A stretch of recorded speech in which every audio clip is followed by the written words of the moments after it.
So today we're going to be giving some more tips to help you prepare and study for the CPA exam.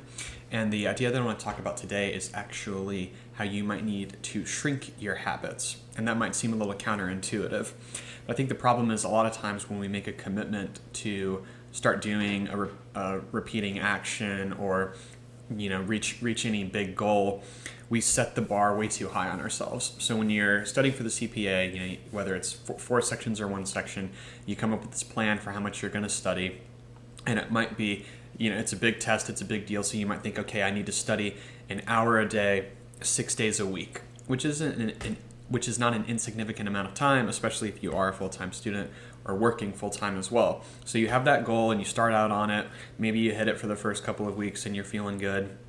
But then, life gets in the way, other commitments pop up, your motivation wanes a little bit, and suddenly instead of 6 days a week, maybe you're only doing it 3 or 4 days a week, or instead of an hour, maybe you're only able to get 15, 20 minutes. But then the problem is you start to feel bad about not hitting that goal. You're not putting in the amount of study time you want to, and you start to think, oh no, does this mean I'm going to fail?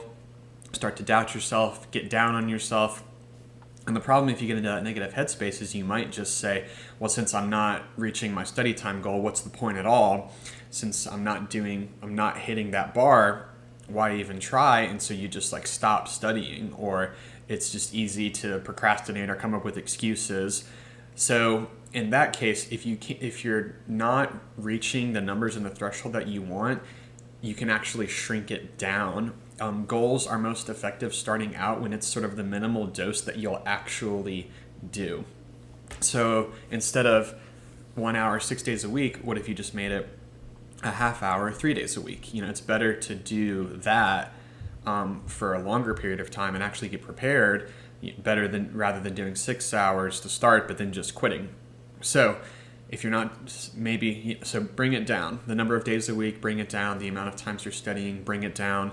Another problem about having goals for study sessions only being, an hour or more is what happens if you've just got a really full day. Maybe you could have done 15, 20 minutes, but since you can't do an hour, you just don't do anything.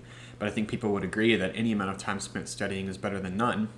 So instead of hour-long sessions, just make it however long you can. If you've got 15, 30 minutes in between classes or in between meetings or activities and you think you're really able to focus, I think you can still hit your goal doing that. And the thing is, if you scale down the goal and you're hitting it consistently, you can always scale it back up. If you are doing 3 days a week for a shorter time period, you could always increase how many minutes you want to put in a day, how many days you want to put in a week. You can bring it back up as you prove to yourself that you can meet that threshold. So it's better to start small and get those wins and get that momentum and then go up and do better, as opposed to starting off way too high and then you just fail. I bet we all probably can relate to that, setting too big of a goal and you don't reach it, and then it just makes you get down on yourself, beat yourself up over an arbitrary goal that you chose.